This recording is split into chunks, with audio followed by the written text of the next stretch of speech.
Cheers.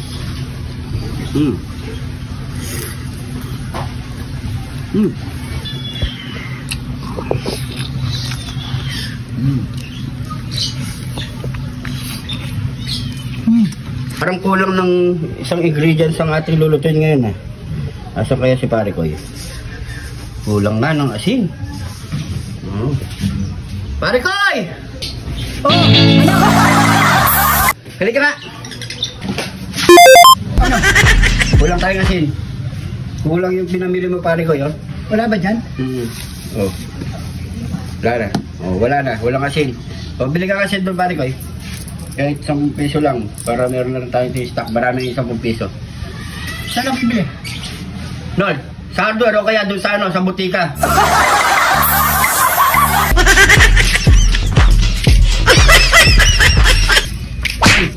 Tindahan ka bumili, no? Nag-iisip ka pa eh. Ganun ba? Tindahan ba? Hindi, sa hardware talaga ulit. Bilis, bili lang.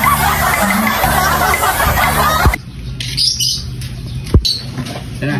O, saan ka nakabili? Sa tindahan. O, yun. Yung sinasabi ko sa iyo eh. No? O, yan. So, meron tayo ditong 1 kilos na pusit, mga pare ko. Ito, nasa 15 pieces to. Medyo kagandahan lang ang laki niya, mga pare ko. So, magluluto tayo ngayon ng, ganito naman ang luto natin sa pusit. Magluluto tayo ng fried pusit in white sauce. Yes!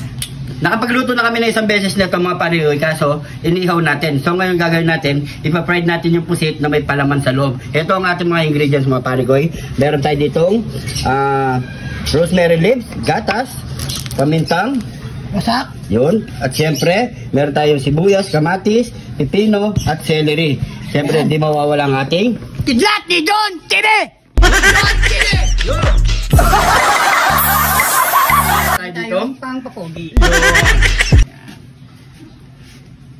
Tagal na natin nagpapulmo pare ko, parang di man tayo pumupogi eh. Parang hindi lang babagong mukha natin. Oo nga eh. Kaya na yan. Importante yung mapatungan ng puti. So yun mga pare ko, hiwain muna natin ang ating mga gulay sa pampalaman ng ating pusit. Let's go!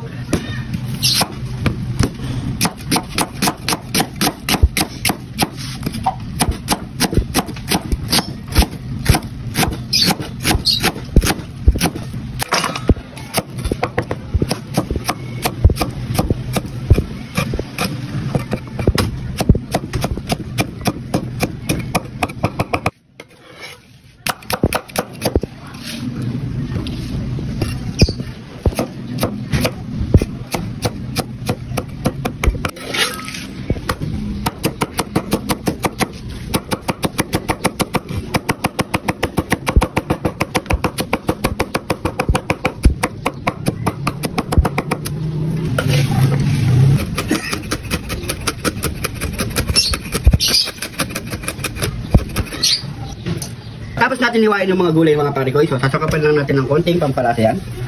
Yan, pampasarap. Bechin yan, mga pare ko yan. Pamintang, wasak. At konting asin lang, mga pare ko. So, haluin lang natin yan para pampalaman sa ating pusit.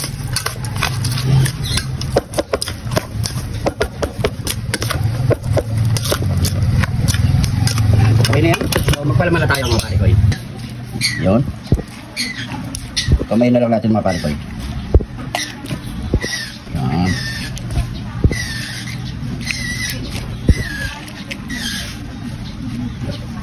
Susurin na lang natin ng toothpick.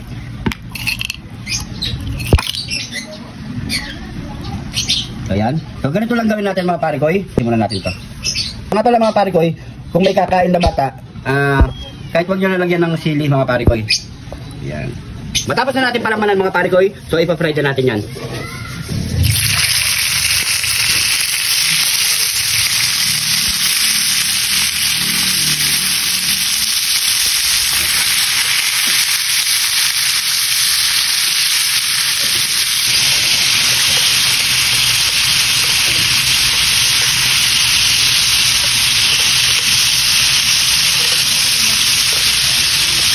Ayan, mga pare ko, pwede na yan. Huwag natin masyadong paka-prito, mga pare ko, para hindi masyadong kumunat. Diba? So, set aside muna natin yan. Ito na natin yung pangalawang salang.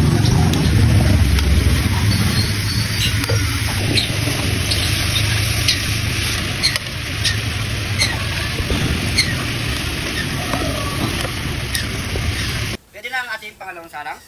Yan, gagawin natin dito. So, ang susunod gagawin natin mga pare koy, gagawin na tayo ng white sauce. Let's go! So, magpatayo tayo ng kalahating basong tubig. Yun o. So, pakuloy lang muna natin ng konti yan mga pare koy. So, yan mga pare koy, kumulo nalagay na natin yung gatas. Yan. Alat kayo pa pang gamitin natin.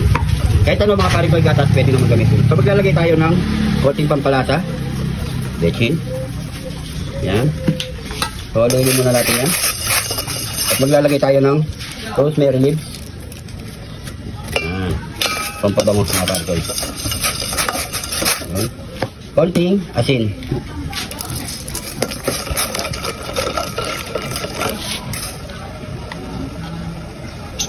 Yan. So, maglalagay na tayo ng tubig na may konting harinas para sa aking pampalapot. So, haluin lang natin yung mga pare koy. So, tansyahan lang natin yung consistent ng kanyang lapot. So, yan mga pare koy, pwede lang ating white sauce. Yan, okay na kanyang lapot. So, tara, plating na tayo mga pare koy.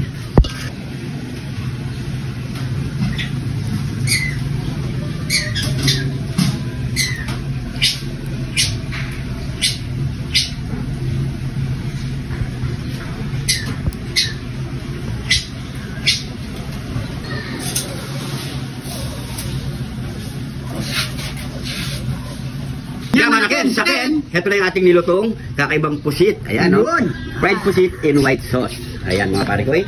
Kung gusto nyo subukan ito mga pare ko, optional lang yung nilagyan natin ng sili. Kasi kapag talaga nag-grill tayo, nilalagyan natin ng konting sili para pangpanghang ng konti. Kapag may kakain ng bata, kahit huwag nyo nalagyan mga pare ko, okay lang yun. Pwede naman. Yun. So, mga pare ko, siyempre bago tayo mag-pray muna tayo. Thank you Lord sa napakasarap na pagkain natin Lord. Bless the viewers namin Lord. Bless the support sa amin Lord. Bless the family ko sugan namin Lord. In Jesus name. Amen. So, mga pare ko, sabay-sabay po tayo kumain. Yun, no? Taste test. Yun. Tanggalin muna natin yung toothpick pare ko, baka tumusok sa gilagid natin. Tanggalin tayo. Ulo. Wala. Kasarap na ito. Ano yan? Nahuhulog. Yan tayo po. Cheers.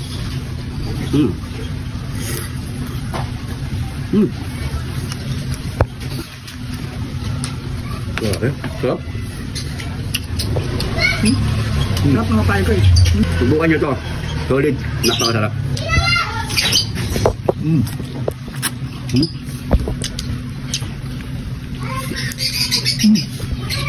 Dahil walang pangkagat, mahirap kumagat. Bakit pagkaluto niya pare ko hindi matigas? Pagkatamtaman yung lambot. Sarap ng white sauce. White sauce.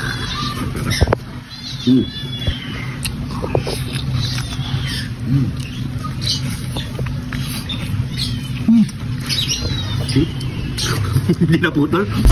Ang haba.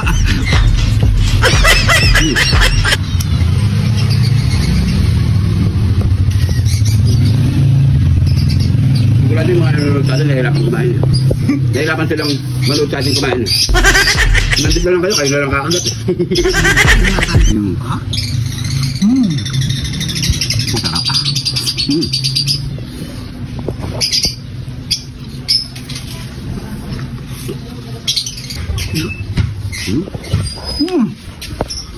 Tapi masih ada rin. Sulit na naman yung ulo.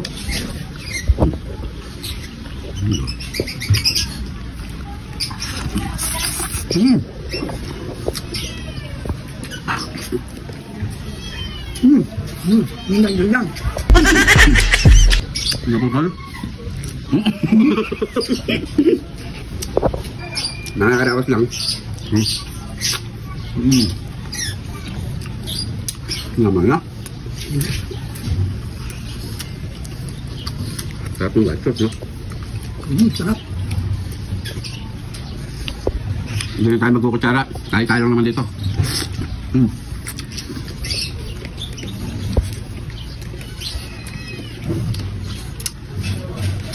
Sarap. Abangan po yung ating upload bukas. Bukas yung shoutout natin mga pare ko. Bukas, abangan nyo. Mag-ready na kayo mga pare ko. Sabihin nyo na. Hindi mo na po ito? Diba?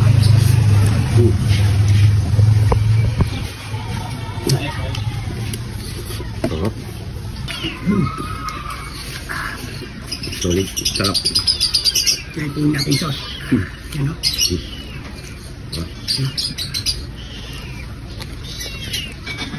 Sabay na lang namin mga pare ko.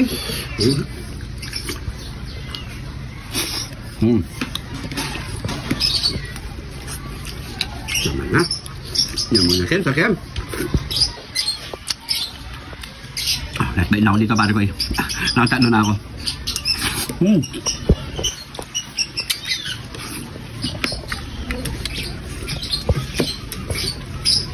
Sarap.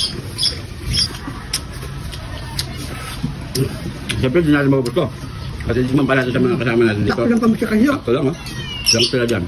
6. Sakto, 6. Puro may 18 pa mo yung naghihintay, ano? Hintay.